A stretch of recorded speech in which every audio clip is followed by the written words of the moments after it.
এই জমিনটা হবে কিয়ামতের মাঠ। আর আল্লাহ পাক রব্বুল আলামিন সমস্ত মানুষগুলো হাজির করবে, সব উলঙ্গ নারী পুরুষ উলঙ্গ দাঁড়াবে।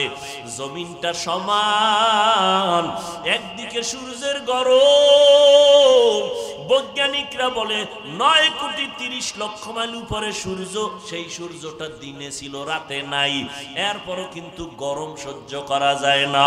আর হাসরের ময়দানে সূর্য যখন নিচে নেমে আসবে, আল্লাহ বলবে সূর্য তোর যত তাপ আছে জমিনের মধ্যে সারিয়া দে। এমন তাপ শুরু হবে গুনাহগার গুলো সহ্য করতে পারবে না, মাথার মগজগুলো টাস টাস করিয়া ফাটিয়া যাবে। অন্যদিকে জাহান্নামের আওয়াজ, জাহান্নামের আওয়াজ, আল্লাহ পাককে বলবে আল্লাহ গুনাহগার গুলো বেনামাজি গুলো কই, আমার পেটে দাও, আমার পেটে বড় ক্ষুধা, বেনামাজি গুলো আমার পেটের মধ্যে দাও। আল্লাহ বলবে জাহান্নাম অপেক্ষা কর, বিচারটা শেষ করে তোর পেটের খানা দিতেছি। নবী বলেন অন্যদিকে আমার আল্লাহ রাগান্বিত একটা আওয়াজ দিবেন, লিমানিল মুলকুল ইয়াউম লিল্লাহিল ওয়াহিদিল কাহ্হার। আল্লাহ পাক রাগান্বিত আওয়াজ দিয়ে বলবেন হাসরের ময়দানের আজকে রাজত্ব কার? নবী বলেন ও আয়েশা, আল্লাহ যখন রাগান্বিত হয়ে আওয়াজটা দিবেন হাসরের ময়দানটা থরথর করে কেঁপে উঠবে, মানুষগুলো পাগলের মতো দৌড়াইতে থাকবে। একদল উম্মতেরা ইব্রাহিম নবীর কাছে গিয়া বললাম একটু সুপারিশ করেন, সহ্য করতে পারি না আযাব, সূর্যের গরম। ইব্রাহিম নবী বলবে আজ আমার কি উপায় হবে, উম্মত তোমরা চলে যাও, আমার চিন্তায় আমি ব্যস্ত হয়ে গেলাম। ঈসা নবীর কাছে যাবে একই আওয়াজ, মূসা নবীর কাছে যাবে একই আওয়াজ, আল্লাহর নবী আদম আলাইহিস সালামের কাছে যাবে একই আওয়াজ। এবার উম্মতেরা কোথায় যাবে? আম্মা জান আয়েশা রাদিয়াল্লাহু আনহাকে প্রশ্নের জবাবে নবী বলেন ও আয়েশা, উম্মতগুলো পাগলের মতো ছোটাছুটি করবে, এরপরে এক পর্যায়ে গিয়া আমারে তালাশ করবে, আমাকে খুঁজবে, একটু আমি মাওলার কাছে সুপারিশ করি। আমার নবীর প্রশ্নের কথার জবাবে আম্মা জান আয়েশা বলেন ইয়া রাসূলুল্লাহ, উম্মতেরা আপনাকে কোথায় তালাশ করে পাবে? আল্লাহর নবী বলেন আয়েশা, আমাকে তালাশ করতে করতে গিয়া দেখবে আমি মাওলার সামনে মাকামে মাহমুদে সিজদায় পড়ে কান্নায় অবস্থায় বেহুশ, আমি কান্না করতে থাকবো সেজদায় পড়িয়া। আর আল্লাহকে বলবো, ঈসা নবী বলছে আল্লাহ আমার উপায় কি হবে, উম্মতের কথা ভুলিয়ে গেছে। মূসা নবী উম্মতের চিন্তা করবেন না, ঈসা নবী উম্মতের চিন্তা করবেন না, আর আপনার আমার মায়ার নবী আম্মা জানকে বলেন ও আয়েশা, আল্লাহর কাছে আমি একবারও বলবো না আল্লাহ আমাকে তুমি বাঁচায় দাও, আমি আল্লাহর কাছে কান্না করে বলবো আমার উম্মতেরে বাঁচাও, আমার একটা উম্মত যেন জাহান্নামে না যায়।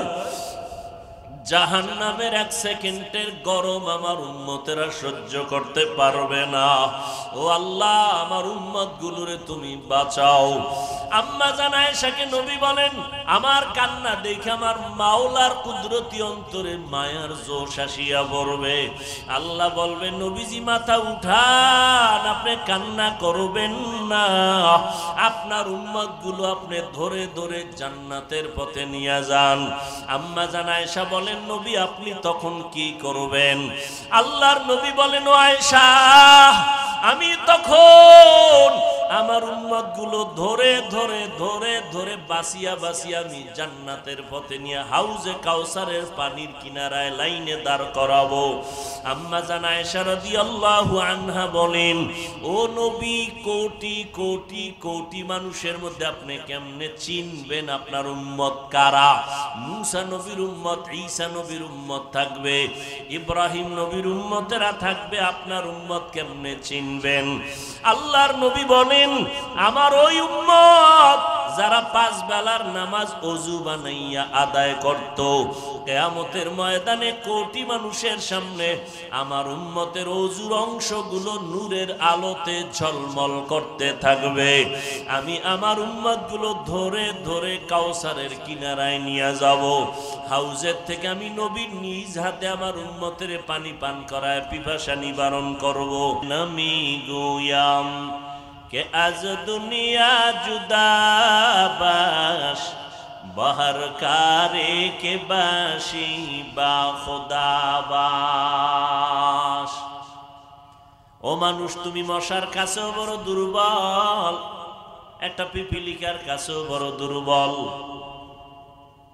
আমাদের মতো এক কথা আমি বলবো, দুর্বল কোন প্রাণী আল্লাহ আর বানান নাই। আমরা এতটাই দুর্বল। বলে কোন দিক থেকে দুর্বল? কয় খানার বেলায় দুর্বল, ঘুমের বেলায় দুর্বল, মেধার বেলায় দুর্বল। বড় বড় সমুদ্রের ভেতরে বড় বড় নীল তিমি আছে। নীল তিমি, এক একটা নীল তিমির প্রতিদিনের খাদ্য তালিকা 1000 কেজি চিংড়ি মাছ। সুবহানাল্লাহ। না, রিজিকের মালিক কে? وَتَرْزُقُ مَن تَشَاءُ بِغَيْرِ حِسَابٍ।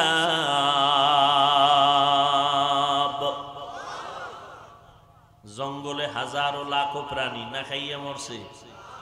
সমুদ্রে একটা নীল তিমির প্রতিদিনের খানা 1000 কেজি। এইরকম নীল তিমি কি একটা আছে? একটা মাছও কি না খায় মরছে? দেখেন,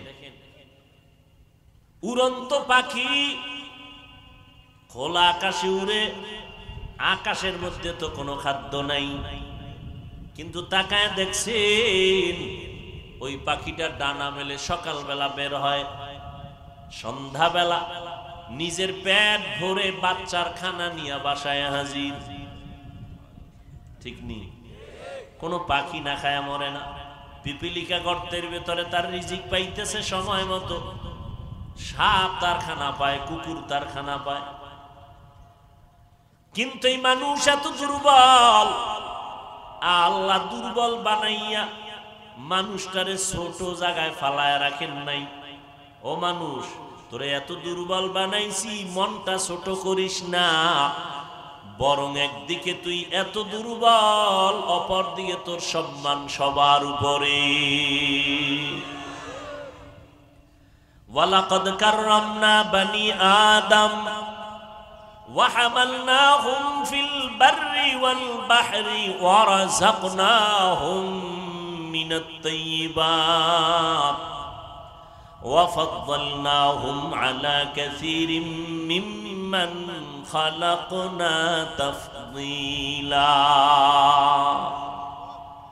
বনি আদম বড় দামি, মানুষ কত দামি, কত শ্রেষ্ঠ।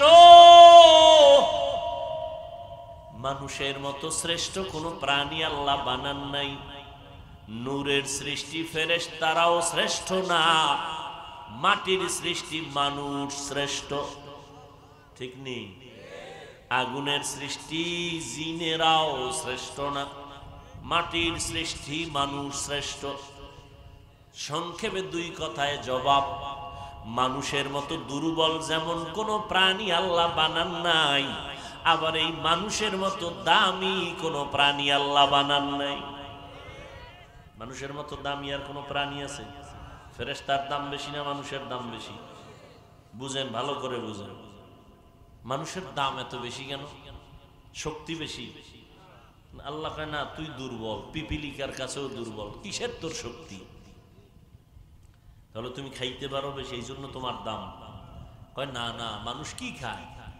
ঢাকা চিড়িয়াখানা লেখা আছে একটা বাঘের প্রতিদিনের খাদ্য 17 কেজি গোশত। কয় কেজি? আপনাদের এই অঞ্চলে আসেনি 3 বেলায় 17 কেজি মারবে? আছে? বাঙালি না পারলেও ধাক্কা ধাক্কিটা কম করে না। কি খাই খাই জিন্দিগির চেয়ারম্যান কি? আর মামলা হামলা তো এই জিন্দিগির জন্যই।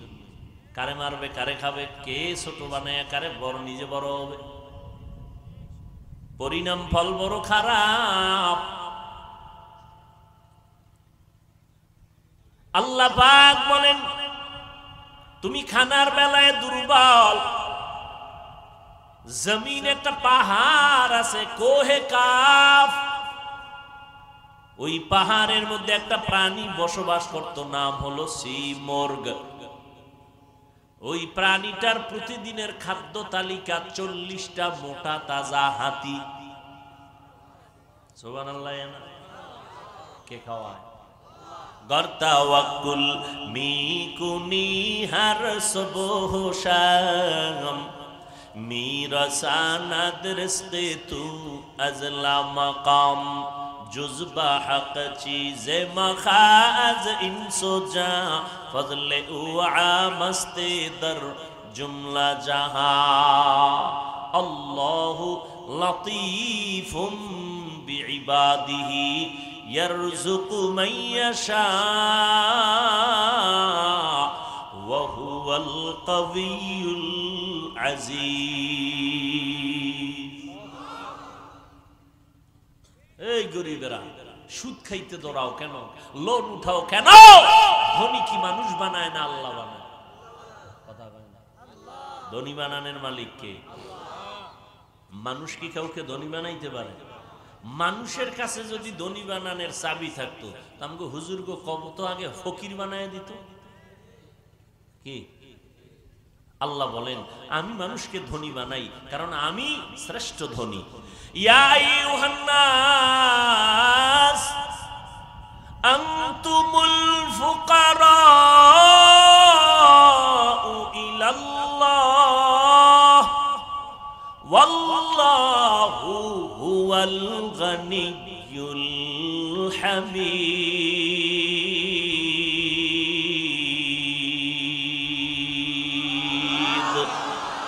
গর্তাওয়াকুল মিকুনি হর সুবহ শাম মিরাসানা দরস্তে তু আজলা মাকাম।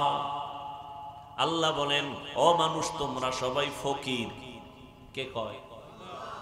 তোমরা সবাই ফকির, আমি আল্লাহ ধনী। আমি আল্লাহ শুধু ধনী না, প্রশংসিত ধনী। কেমন প্রশংসিত ধনী? দুনিয়ার ধনীরা নিজে খাইতে চায়, গরিবেরটাও খায়, নিজেরটাও খায়, আর কাউকে দিবে দিবে বলে দিতে চায় না। আর আল্লাহ বলেন আমি খাই না, আমি দেওয়ার জন্য সদা প্রস্তুত থাকি। বান্দা চাইতে দেরি হবে, পাইতে মোটেও দেরি হবে না। খারাপ লাগে আপনার? وَإِذَا سَأَلَكَ عِبَادِي عَنِّي فَإِنِّي قَرِيبٌ أُجِيبُ دَعْوَةَ الدَّاعِ إِذَا دَعَانِ فَلْيَسْتَجِيبُوا لِي وَلْيُؤْمِنُوا بِي لَعَلَّهُمْ يَرْشُدُونَ।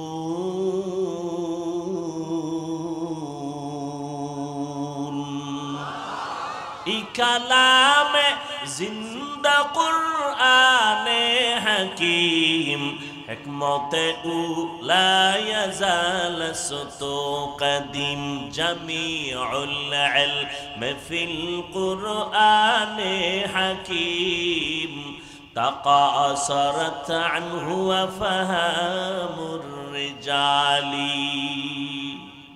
আল্লাহ বলেন বান্দা দুনিয়ার মানুষের কাছে চাইলে বেজার, আর আমি আল্লাহ এমন ধনী আমার কাছে না চাইলে আমি বেজার। সুবহানাল্লাহ।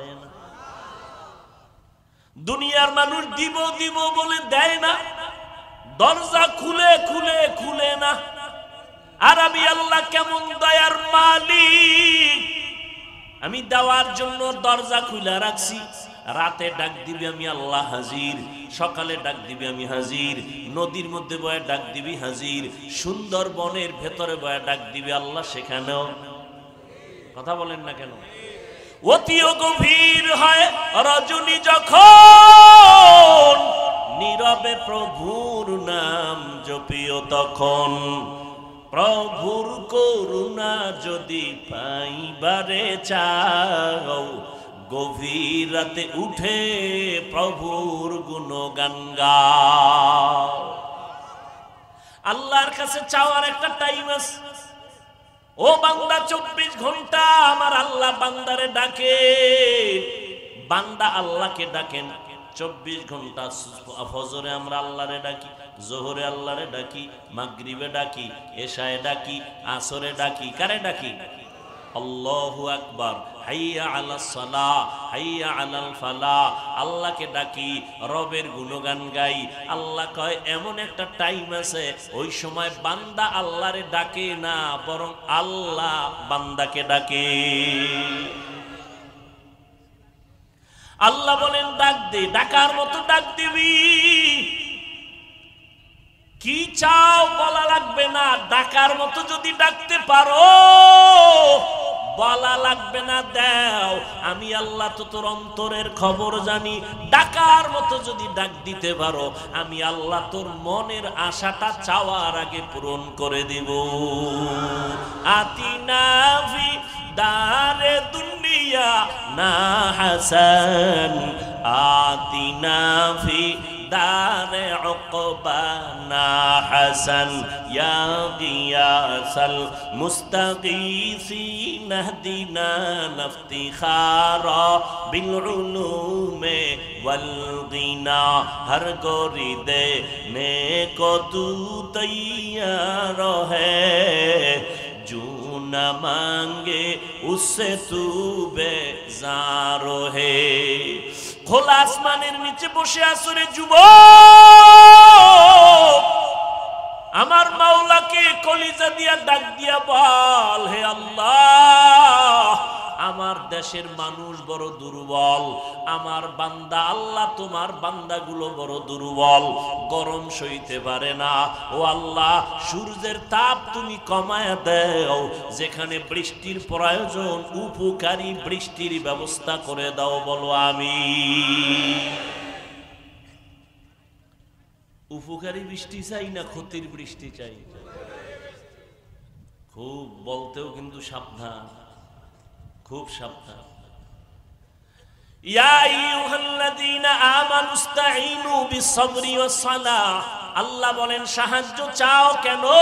বলে তুমি দুর্বল, খানার বেলায় দুর্বল, ঘুমের বেলায় দুর্বল, চলাফেরার বেলায় আমরা দুর্বল।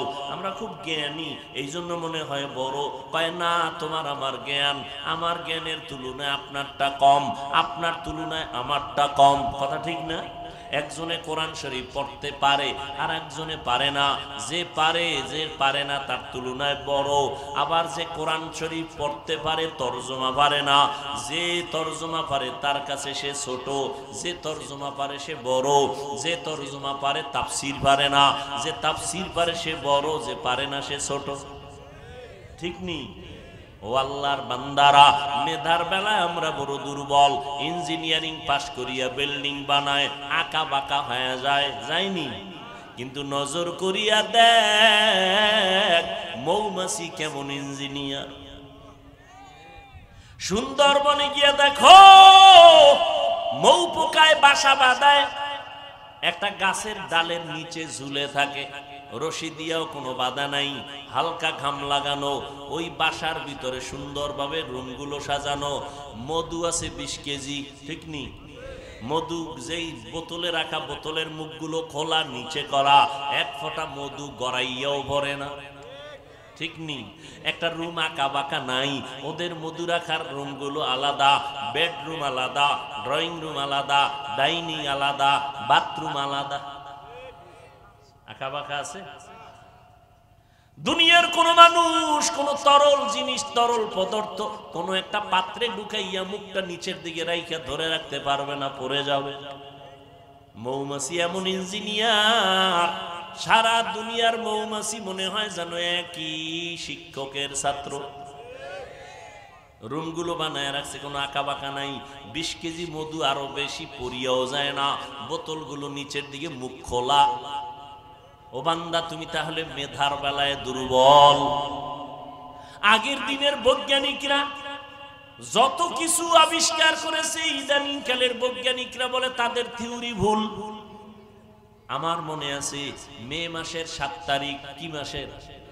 মে মাসের 7 তারিখ কোন এক সালে ঘোষণা করছিল কিয়ামত হবে, কিয়ামত। মে মাসের কয় তারিখ? 5 তারিখ। 5 তারিখ না, পেস লাগাইন না কিন্তু। 5 মে গেছে, হেফাজতের কিলাকিলি। কিয়ামত হবে ঘোষণা দিছিল, হইছিল? কথা বলেন না কেন? ওদিন থেকে সবাই তওবা করছে। এখন আর কয় না হবে, এখন বলে হতে পারে, হতে পারে। এখন আর গ্যারান্টি দিতে পারে না, ভয়। তাহলে আমরা মানুষ মেধার বেলায় দুর্বল, খানার বেলায় দুর্বল, ঘুমের বেলায় দুর্বল। তাহলে আমগো দাম এত বেশি কেন? দুর্বল হওয়াটাই সম্মান হওয়ার কারণ, ঠিক না? ঠিক তো কইয়া লাইলেন, কেমনে? এটা তো আর কইতে পারবেন না, খালি তাল মিলাইতেছেন। ঘরের মধ্যে সন্তান আছে, খেয়াল করবেন ভাই বোন আছে না নাই? বড় ছেলে বড় মেয়ে, এর মধ্যে আছে একটা শিশু বাচ্চা বাবু, ঠিক নি? ওই বাবুটারে সবাই আদর করেনি? কথা বলেন না কেন? করে। বিদেশ থেকে বাবা আসছে, শপিং নিয়ে আসছে, জামা কাপড় স্ত্রীর জন্য। 5-7-8 বছর ঘরে আসছে, মালয়েশিয়া থেকে, কানাডা থেকে, কুয়েত থেকে, সৌদি আরব থেকে, আমেরিকা থেকে, অনেক কিছু নিয়ে আসছে না? এই যুগে যা কিছুই আনুক, আকর্ষণীয় হাদিয়া কি? মোবাইল। বউয়ের জন্য একটা মোবাইল, নিজের জন্য আনছে 90,000 টাকার একটা অ্যান্ড্রয়েড মোবাইল। নিজের মোবাইলটা বের করে আলাদা টেবিলে রাখছে। মায়ের মোবাইলটা স্ত্রীর হাতে দিছে। এখন বড় ছেলেও আছে, মেয়েও আছে, ছোট বাচ্চাও আছে। বড় ছেলে 8 বছর পর বাবারে ভাইয়া খুশি। এখন ওই জামা কাপড় যাই আছে, নজর ওদিকে নাই, সব ওই টেবিলে মোবাইলের প্যাকেটের দিকে। বড় ছেলেটা গিয়া প্যাকেটটা ধরছে, এমন সময় বাবায় চোখ দুইটা গরম করছে। সন্তান অভিমান কইরা অন্য রুমে গেছে, চুপচাপ শুইয়া রইছে। কি ব্যাপার? 8 বছর পরে বাবারে পাইলাম, মোবাইলের প্যাকেটটা ধরলাম পর বাবার লাল চোখে আমার দিয়ে তাকাইলো। ভাতও খামু না, বাবার কাছেও যাব না। দমক টমক দিয়া, সন্তান তো অভিমানে আছে, বাবায় মোটামুটি সব বাইর করে দিয়া মোবাইলটা জাগায় থুই আর এই ড্রেসিং, কি বলে এটারে, ড্রেসিং টেবিলে রাখিয়া গেছে বাথরুমে, ওয়াশরুমে। এদিকে যে বাচ্চা আছে না পিচ্ছি, ওটা একা একা ওইটারে পাইয়া মোটামুটি 1 বালতি পানি ছিল পাশে, এটার মোটামুটি চার্জ দিছে পানিতে ভিজাই। এরপরে বাইরে সুবহানাল্লাহ চিন্তা করছে, সুবহানাল্লাহ মরাডারে মারো কাকায় লড়ে গেল। ভাইরা আমার, মোবাইলটারে খুলছে, পানিতে লাগছে তো নরম হয়ে গেছে, খুইলা পাকা ফ্লোরে জোরে দিছে আসা, টিকসই কেমন। মোবাইলটা ভেঙে চুরমার। আওয়াজ পাইয়া বাবায় কি এর বাথরুম দৌড়। দরজা খুলে দেখে ছোট বাচ্চাটা হা করে তাকায় আছে। শিশু বাচ্চাটা মোবাইলটা ভেঙে চুরমার করে ফেললো। লক্ষ টাকার মোবাইল। বাবায় খালি খেয়াল করো, বাবায় খালি দরজা দিয়ে তাকাইছে গরম চোখে। কার দিকে? বাচ্চার দিকে। বাচ্চা বাবার গরম চোখ দেখে একটা চিৎকার দিছে। বুঝেন ভালো করে, চিৎকার দিছে। সাথে সাথে বাবা দৌড়াইয়া বাচ্চাটারে কোলে নিয়া আনজা করে ধরে রাখেন, না আব্বু তোমাকে কিছু বলি নাই। বুঝেন কি? বুঝেন? বড় ছেলে শুধু ধরলো, গরম চোখে সন্তানকে তাড়ায় দিল, আর বাচ্চাটায় মোবাইল ভেঙে ফেললো। রাগ তো করলোই না, বাচ্চা কান্না করা মাত্র কোলে টেনে নিল। কারণ কি জানেন? দুর্বল। দুর্বলের প্রতি মায়া কম না বেশি? বোনেরও মায়া, ভাইয়েরও মায়া, বাবার মায়া, মায়ের মায়া, বাচ্চার প্রতি, বাবুর প্রতি। মানুষ তুমি বড় দুর্বল, তোমারে আমি বেশি মহব্বত করি। জিনের মহব্বত এত করি না, ফেরেশতাকে করি না, মানুষ তোমারে করি। কেন? তুমি দুর্বল। আর এই দুর্বল হওয়ার কারণে শক্তিশালী বাঘেরে বলছি, রে বাঘ, আমার দুর্বল মানুষ আমার প্রিয়, এর সাথে বেয়াদবি করবি না। বাঘ বলে, ও আল্লাহ, যদি কখনো তোমার প্রিয় বান্দার সামনে আমি পড়িয়াই যাই, আমার তো হঠাৎ মেজাজ গরম হয়ে যায়, তুমি দয়া কইরা মেজাজটা ঠান্ডা কইরা দিও, যাতে করে তোমার মুমিনের সাথে কোনো বেয়াদবি না হয়। বাঘ দামি না মানুষ দামি? হ্যাঁ, মানুষ। অতএব মানুষ বাঘের গোলাম হবে না, বাঘ মানুষের গোলাম হবে। এই নজির জমিনে আছে না নাই? আছে। খাকো বাদ আবু আতিশ বান্দান বামানো তু মুর্দা বাহক জিন্দা আ। সাহায্য কেন চাইব? তার জবাব দিলাম, আমরা দুর্বল, দুর্বল, আমরা চূড়ান্ত ভাবে দুর্বল, এই কারণে সাহায্য চাইতেই হবে। এখন কথা হলো, সাহায্যটা আমরা কার থেকে নিব? ৩ নাম্বার প্রশ্ন, সাহায্য কেমনে চাইব? আপনাদের কষ্ট হয় না তো? উঠা বসা করলেই মোনাজাত, হাত দুইটা উঠাবো, শেষ। আর জীবনে এখানে আসবো কিনা, আর হাত নিচে নামবে কিনা আল্লাহ ভালো জানে। ভাইরা আমার, প্রথম প্রশ্ন ছিল সাহায্য কেন, দ্বিতীয় প্রশ্ন সাহায্য কার থেকে নিব? এই ক্ষেত্রে আমার জবাব হলো, 3টা দুর্বলতা যার নাই তার থেকে সাহায্য নিতে হবে। কয়টা? 3টা দুর্বলতা যার নাই তার থেকে সাহায্য নিব।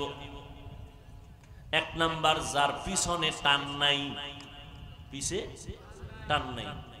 আমার পিছে টান আছে না নাই? আমি কামাই কইরা যত সামনে আগাই, মাইয়া টানে আব্বু দাও, ছেলে কয় দাও, স্ত্রী কয় দাও, মা কয় দাও, আমি খাইলাম না না খাইলাম একটু খবর নিল না, আমার দাও দাও। স্বামী মাথা ঘাম পায়ে ফেলে কষ্ট করে কাজ করে করে টাকা কিছু জমায়া স্ত্রীর জন্য একটা শাড়ি নিয়ে বাসায় গেছে, কত আনন্দ নিয়া স্ত্রী কয় এটা একটা শাড়ি হইল। আছে না নাই? যত দেয় বলে তত লাগে। তাহলে সবার পিছনে টান আছে। সাহায্য এমন ব্যক্তির থেকে চাও যার কোনো পেছনে টান নাই। 2 নাম্বার, যার কোনো অভাব নাই। সাহায্য আমরা চাইবো যার মধ্যে 3টা দুর্বলতা নাই তার কাছে। 1 নাম্বার দুর্বলতা, পিছনে টান নাই, এর কাছে সাহায্য চাবো। 2 নাম্বার, যার কি নাই। বলেন তো, পৃথিবীতে একজন মানুষ আছে কিনা যার অভাব নাই? পীর সাহেবের নাই, এমপি সাহেবের নাই, পৃথিবীর একটা মানুষও পাবেন না যার অভাব নাই। বরং যে যত টাকাওয়ালা তার অভাব তত বেশি।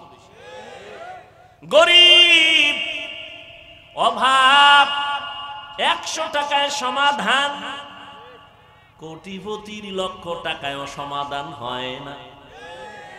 রাস্তায় হাইটা রিক্সা লইলাম, রিক্সার চাক্কা নষ্ট, চেইন ভালো না, হাইটা গেছে গরিব, টেনশন নাই। বড় লোক পারবে? পারবে না। বড় লোক যত টাকাওয়ালা তত অভাবী, তত অসহায়। আবার বড় লোক কিন্তু গরিবের কাছেই বেশি অসহায়, ঠিক না?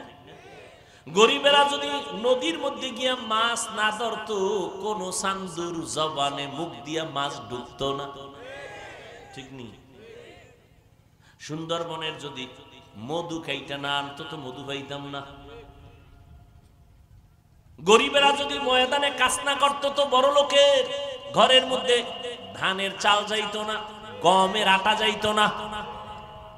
গাধার মতো কষ্ট করে গরিব, আর বড় লোকেরা জুলুম করে গরিবের সাথে বেশি, ঠিক নেই? গরিবেরা যদি বড় লোকের গাড়ি না চালায় বড় লোক চলতে পারে না, ঠিক নেই? গরিবেরা যদি বড় লোকের ঘরে কাজ না করে তাহলে 5 তলা বিল্ডিং টাইলস করা, মোজাইক করা গরুর গোয়াল ঘর হয়ে যাবে। বাথরুম পরিষ্কার করে দেয় গরিব, জুতা মুছে দেয় গরিব, ঠিক নেই? যে যত বড় তার অভাব তত বড়। পৃথিবীতে অভাব ছাড়া কোনো মানুষ নাই। 3 নাম্বার দুর্বলতা, যার কোনো স্বার্থ নাই। কি নাই? কি ঝামেলা? কোন ঝামেলা? ডিস্টার্ব করেন কেন? ভাইরা আমার, আরেকটু সামনে যাব না শেষ করে দিব? 3টা দুর্বলতা নাই। 1 বললাম যার পিছুটান নাই, 2 নাম্বার যার কোনো অভাব নাই, 3 নাম্বার দুর্বলতা যার কোনো স্বার্থ নাই। কি নাই? আচ্ছা বলেন তো, দুনিয়াতে একটা লোক যার স্বার্থ নাই আছে? আমি 2 জন পাইছি। কয়জন? 2 জন। একজন পাইছি আব্বা জান আর একজন আম্মা জান। 2 জন পাইলাম আব্বা জান আম্মা জান, যাদের কোনো স্বার্থ নাই। কিন্তু দুঃখ, এই জমিনের মধ্যে এই আব্বা আম্মাকেও দেখলাম অনেক ক্ষেত্রে তারাও স্বার্থ ছাড়া কিছু বুঝে না। আমার সোনার বাংলাদেশে অনেক মা বাবা সন্তানের জবাই করে, আছে না নাই? আবার অনেক সন্তান মা বাবারে জবাই করে, আছে না নাই? এটা কোন থানা? হ্যাঁ, কয়রা থানার ডায়েরি গিয়া তালাশ করে দেখবেন। কয়রা থানার ডায়েরি গিয়া তালাশ করে দেখবেন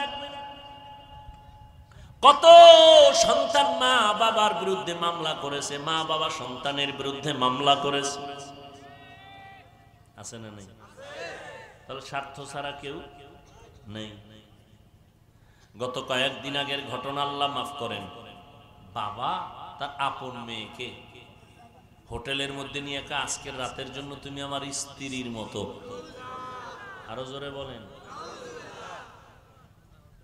जिंदगी में बंदगी तू करना है, जिंदगी में बंदगी तू करना है,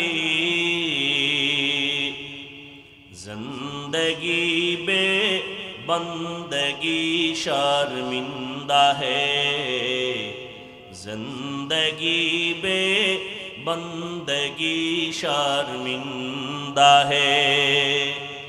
दुनिया में हो दुनिया का तलबगार न हो, बाजार से गुजर हो खरीदार न हो,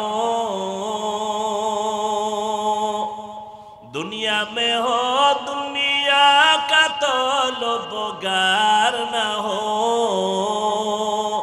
बाजार से गुजर हो खरीदार न हो।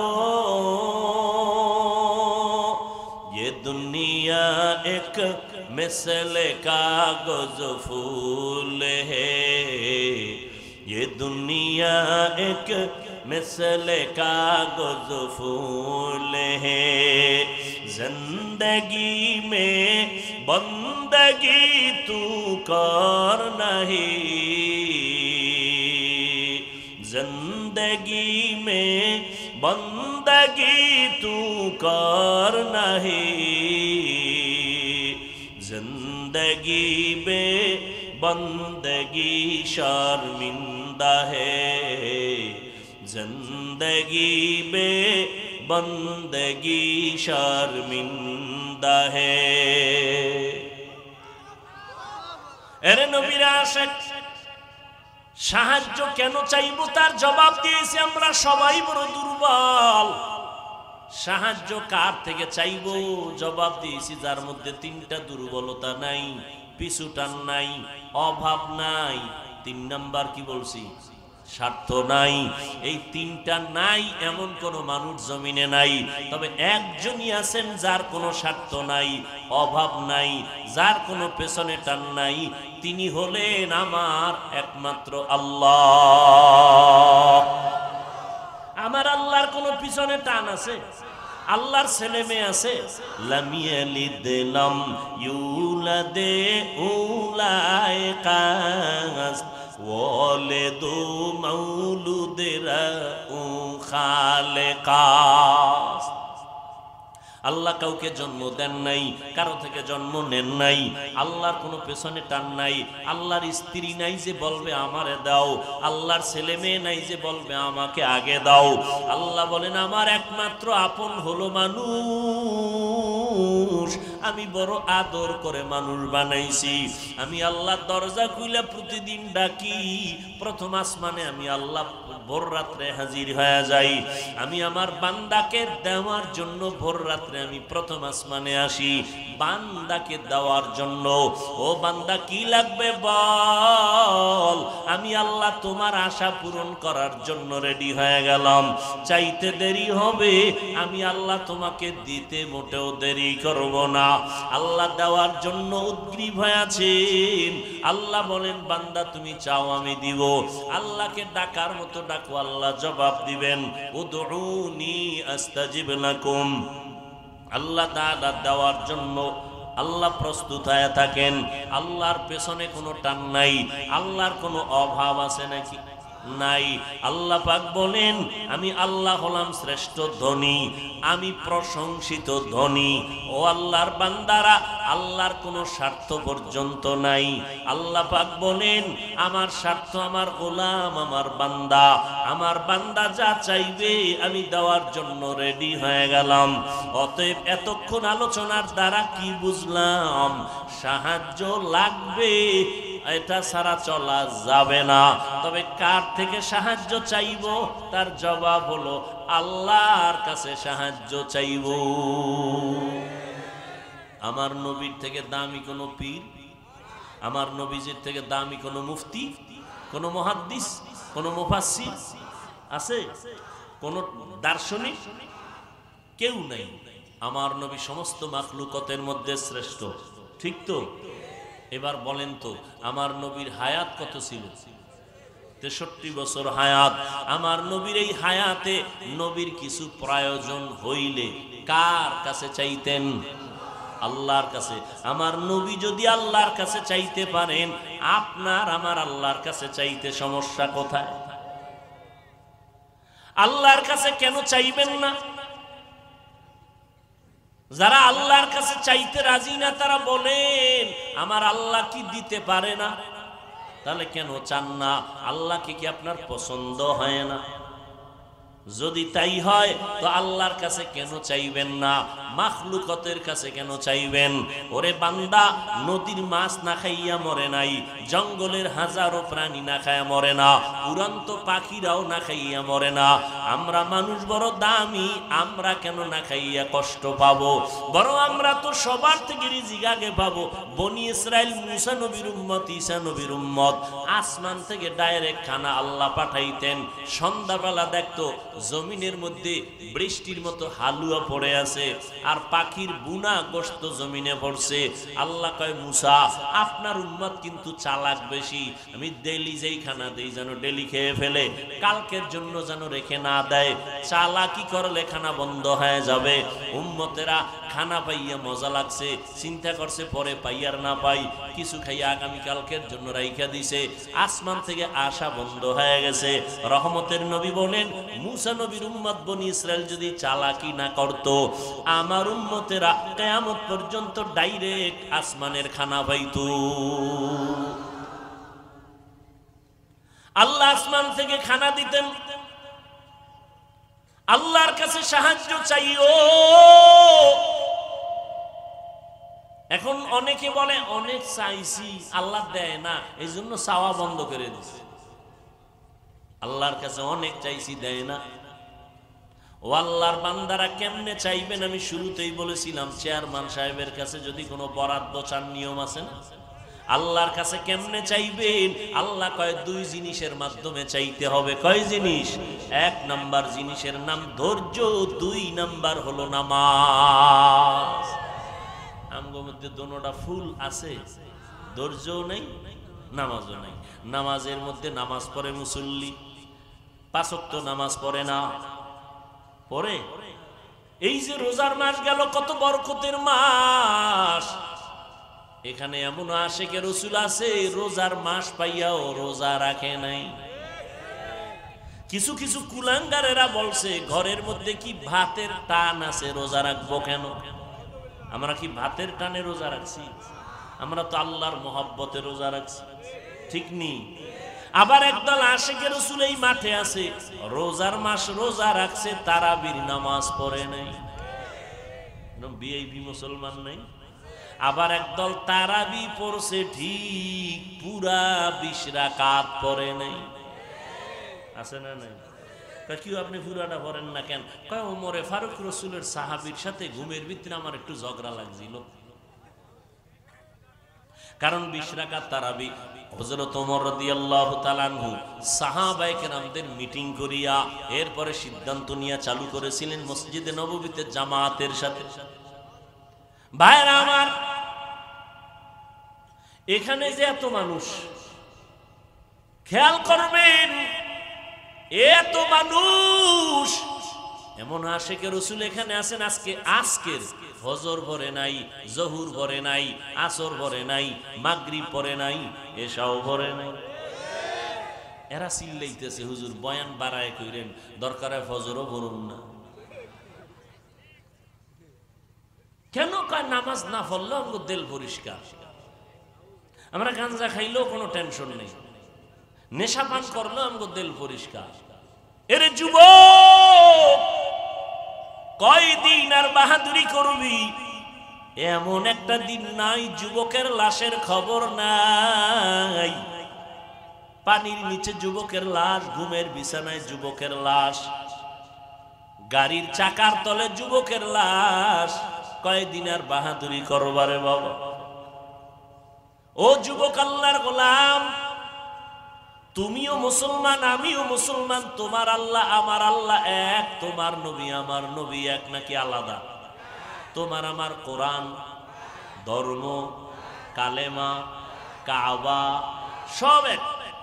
দুনিয়াতে আসছি সিস্টেমও নাকি আপনারা লঙ্গি পরে আসছিলেন? সিস্টেমও এক।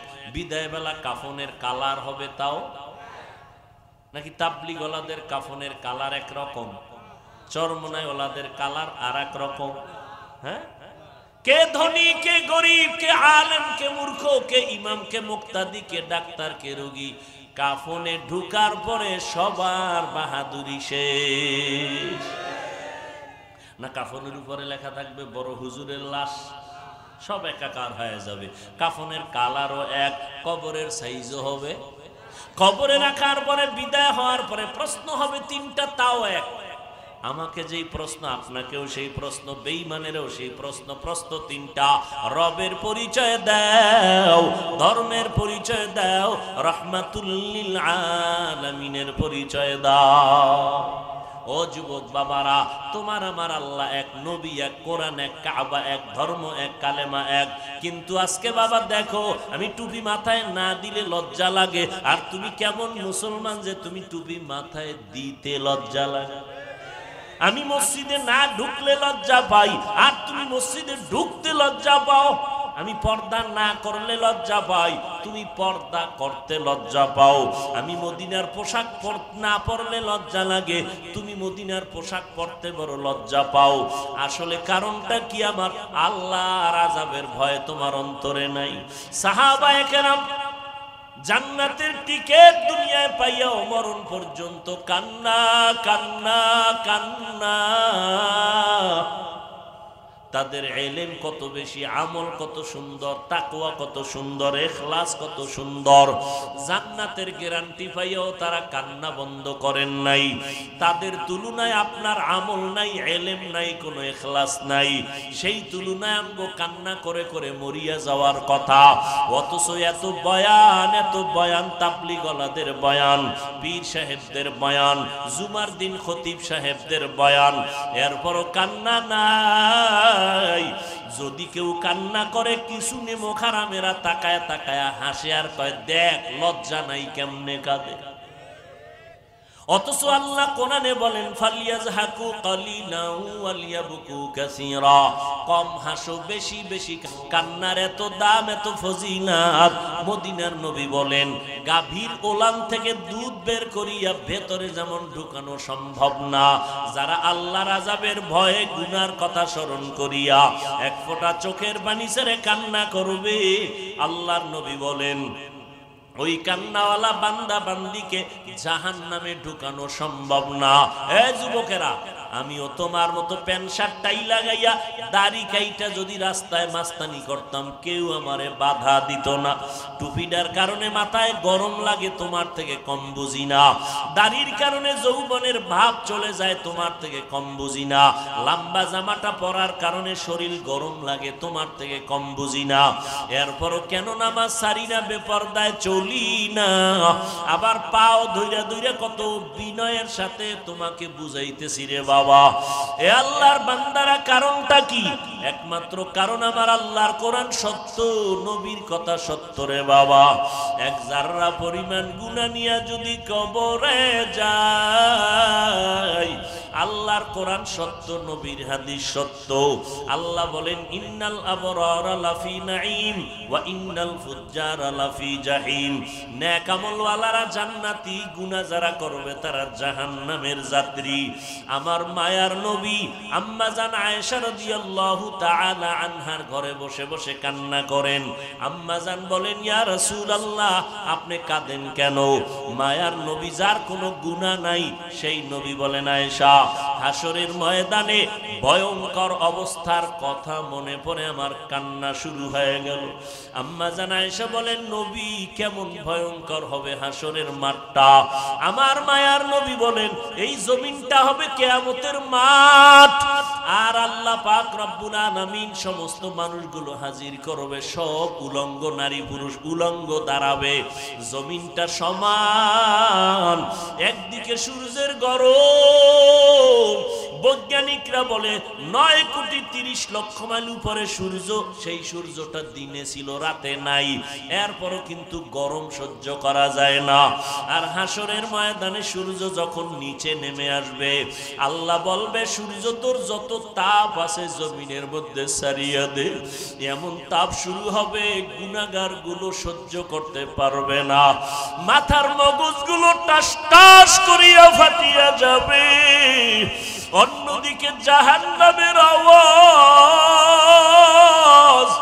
জাহান্নামের আওয়াজ, আল্লাহ পাককে বলবে আল্লাহ গুনাহগার গুলো বেনামাজি গুলো কই, আমার পেটে দাও, আমার পেটে বড় ক্ষুধা, বেনামাজি গুলো আমার পেটের মধ্যে দাও। আল্লাহ বলবে জাহান্নাম অপেক্ষা কর, বিচারটা শেষ করে তোর পেটের খানা দিতেছি। নবী বলেন অন্যদিকে আমার আল্লাহ রাগান্বিত একটা আওয়াজ দিবেন, লিমানিল মুলকুল ইয়াউম লিল্লাহিল ওয়াহিদিল কাহ্হার। আল্লাহ পাক রাগান্বিত আওয়াজ দিয়ে বলবেন হাসরের ময়দানের আজকে রাজত্ব কার? নবী বলেন ও আয়েশা, আল্লাহ যখন রাগান্বিত হয়ে আওয়াজটা দিবেন, হাসরের ময়দানটা থরথর করে কেঁপে উঠবে, মানুষগুলো পাগলের মতো দৌড়াইতে থাকবে। একদল উম্মতেরা ইব্রাহিম নবীর কাছে গিয়া বললাম একটু সুপারিশ করেন, সহ্য করতে পারি না আযাব, সূর্যের গরম। ইব্রাহিম নবী বলবে আজ আমার কি উপায় হবে, উম্মত তোমরা চলে যাও, আমার চিন্তায় আমি ব্যস্ত হয়ে গেলাম। ঈসা নবীর কাছে যাবে একই আওয়াজ, মূসা নবীর কাছে যাবে একই আওয়াজ, আল্লাহর নবী আদম আলাইহিস সালামের কাছে যাবে একই আওয়াজ। এবার উম্মতেরা কোথায় যাবে? আম্মা জান আয়েশা রাদিয়াল্লাহু আনহাকে প্রশ্নের জবাবে নবী বলেন ও আয়েশা, উম্মতগুলো পাগলের মতো ছোটাছুটি করবে, এরপরে এক পর্যায়ে গিয়া আমারে তালাশ করবে, আমাকে খুঁজবে, একটু আমি মাওলার কাছে সুপারিশ করি। আমার নবীর প্রশ্নের কথার জবাবে আম্মা জান আয়েশা বলেন ইয়া রাসূলুল্লাহ, উম্মতেরা আপনাকে কোথায় তালাশ করে পাবে? আল্লাহর নবী বলেন আয়েশা, আমাকে তালাশ করতে করতে গিয়া দেখবে আমি মাওলার সামনে মাকামে মাহমুদে সিজদায় পড়ে কান্নায় অবস্থায় বেহুশ। আমি কান্না করতে থাকবো সিজদায় পড়িয়া। আর আল্লাহকে বলবো, ঈসা নবী বলছে আল্লাহ আমার উপায় কি হবে, উম্মতের কথা ভুলিয়ে গেছে। মুসা নবী উম্মতের চিন্তা করবেন না, ঈসা নবী উম্মতের চিন্তা করবেন না। আর আপনার আমার মায়ার নবী আম্মা জানকে বলেন, ও আয়েশা, আল্লাহর কাছে আমি একবারও বলবো না আল্লাহ আমাকে তুমি বাঁচায় দাও, আমি আল্লাহর কাছে কান্না করে বলবো আমার উম্মতেরে বাঁচাও, আমার একটা উম্মত যেন জাহান্নামে না যায়। জাহান্নামের 1 সেকেন্ডের গরম আমার উম্মতেরা সহ্য করতে পারবে না। ও আল্লাহ, আমার উম্মত গুলোরে তুমি বাঁচাও। আম্মা জান আয়েশাকে নবী বলেন, আমার কান্না দেখে আমার মাওলার কুদরতি অন্তরে মায়ার জোশ আসিয়া পড়বে। আল্লাহ বলবে, নবীজি মাথা উঠান, আপনি কান্না করবেন না, আপনার উম্মত গুলো আপনি ধরে ধরে জান্নাতের পথে নিয়ে যান। আম্মা জান আয়েশা বলেন, নবী আপনি তখন কি করবেন? আল্লাহর নবী বলেন, ও আয়েশা, আমি তখন আমার উম্মত গুলো ধরে ধরে ধরে ধরে বাসিয়া বাসিয়া আমি জান্নাতের পথে নিয়ে হাউজে কাউসারের পানির কিনারায় লাইনে দাঁড় করাবো। আম্মা জান আয়েশা রাদিয়াল্লাহু আনহা বলেন, ও নবী, কোটি কোটি কোটি মানুষের মধ্যে আপনি কেমনে চিনবেন আপনার উম্মত কারা? মুসা নবীর উম্মত, ঈসা নবীর উম্মত থাকবে, ইব্রাহিম নবীর উম্মতেরা থাকবে, আপনার উম্মত কেমনে চিনবেন? আল্লাহর নবী বলেন, আমার ওই উম্মত যারা 5 বেলার নামাজ ওযু বানাইয়া আদায় করত, কিয়ামতের ময়দানে কোটি মানুষের সামনে আমার উম্মতের ওযুর অংশগুলো নূরের আলোতে ঝলমল করতে থাকবে। আমি আমার উম্মতগুলো ধরে ধরে কাউসারের কিনারায় নিয়ে যাব। হাউজের থেকে আমি নবীর নিজ হাতে আমার উম্মতের পানি পান করায় পিপাসা নিবারণ করব। কিছু উম্মতেরা এখনো বাকি, হঠাৎ মাঝখানে পর্দা পড়ে যাবে। আমি বলবো, ফেরেশতারা পর্দা দিলা কেন? ফেরেশতারা বলবেন, ইয়া রাসূলুল্লাহ, এই উম্মতগুলো দুনিয়ার থেকে আপনি বিদায়ের পরে আপনার সুন্নতের জবাই করেছে, নিজেও নামাজ পড়ে নাই, অন্যেরা নামাজ পড়তো তাও পছন্দ করে নাই, নিজেও পর্দা করে নাই, অন্যেরা পর্দা করতো তাও পছন্দ করে নাই, নিজেরা টুপি পরে নাই, অন্যেরা টুপি পরতো তাও পছন্দ করে নাই, নিজেরাও জিকির করে নাই, অন্যেরা আল্লাহর জিকির করতো তাও পছন্দ করে নাই, নিজেরা পাগড়ি পরে নাই, অন্যরা নবীর পাগড়ি পরতো তাও পছন্দ করে নাই। নবী তখন বলেন, আমি এই কথা শুই না উম্মতের তারাইয়া দিয়া বলবো, সহকান সহকা লিমান গাইয়ারা মিন বাদি, ও উম্মত বেআমলওয়ালা বেনামাজিরা দূর হইয়া যাও, আমি তোমাদেরকে উম্মত বলে স্বীকার করব না। তখন আমার আল্লাহ বলবেন, ফেরেশতারা এদেরকে ধরিয়া জাহান্নামের শিকল লাগাইয়া বাঁধো, টেনে টেনে জাহান্নামের আগুনের দিকে নিয়ে যাও। ও আমার কলিজার যুবক বাবারা, আমি একবারও কিন্তু চিল্লাইয়া বয়ান করিয়াও বলি নাই, পাঁচকল্লি টুপি মাথায় দাও, স্কুল ছাড়ো, কলেজ ছাড়িয়া মাদ্রাসায় যাও, না হয় জান্নাত পাইবা না, একবারও কিন্তু বলি নাই। বরং আমি বলে গেলাম, ও যুবক বাবারা, স্কুলে পড়ো বাধা নাই, কলেজে পড়ো বাধা নাই, চাকরি করো বাধা নাই, ব্যবসা করো বাধা নাই, ডাক্তার হও দোয়া করি, ইঞ্জিনিয়ার হও, প্রফেসর হও, তবে আমার অন্তরের দাবি বেয়াদব হইও না। তোমার আচরণে যেন কোনো আলেম কষ্ট না পায়, তোমার ব্যবহারে যেন মা বাবা কষ্ট না পায়, তোমার ব্যবহারে যেন এলাকার মুরব্বীরা কষ্ট না পায়। আল্লাহর কাছে একটা আদর্শ ডাক্তার হওয়ার দোয়া করো, আদর্শবান ইঞ্জিনিয়ার হইয়া জীবনটা ধন্য করো। আর এই আদর্শবান হতে হলে মা বাবার দোয়া ছাড়া আগাইতে পারবা না। যতই বাহাদুরি করি না কেন, ওই মা বাবার চোখের পানি আর দোয়া ছাড়া এই চেয়ারে আমি বসতে পারি নাই। ওই মা বাবার চোখের পানি আর দোয়ার কারণে তুমি পরীক্ষায় ভালো নাম্বার পেয়েছো। ওই মা বাবার চোখের পানি আর দোয়ার কারণে তুমি আজকে টাকার মালিক, বাড়ি গাড়ির মালিক, সম্মানের মালিক। ওই মা বাবার চোখের পানি ছাড়া তুমি সম্মান পাও নাই। ওই মা বাবারে কষ্ট দিও না রে যুবক। ওই মা বাবার দোয়া নিয়ে সামনে আগাও। পেছনে যদি অপরাধ করিয়া থাকো, মনে মনে আমার আল্লাহকে ডাকো আর বলো, হে মালিক, এই ময়দানে আমার মতো গুনাহগার কেউ নাই। আমার গুনার কারণে আমার হাত না পাক, চোখ না পাক, জিহ্বা না পাক, অন্তর না পাক। আমার মা বাবা আপনজনেরা কেউ আমার গুনার খবর জানে না। ও আল্লাহ, কত নামাজ ছাড়লাম, বেপরদায় চললাম, কত গুনাহ করলাম, জবান দিয়ে কত গুনাহ করলাম। আজকে তওবা করতেছি আর নামাজ ছাড়বো না, মা বাবারে কষ্ট দিব না, ওলামায়ে কেরামের বিরোধিতা করে গুনাহগার হব না। নবীজির তরিকা মানিয়া চলবো, মা বাবার দোয়া নিয়া চলবো, আল্লাহর হুকুম মানিয়া চলবো।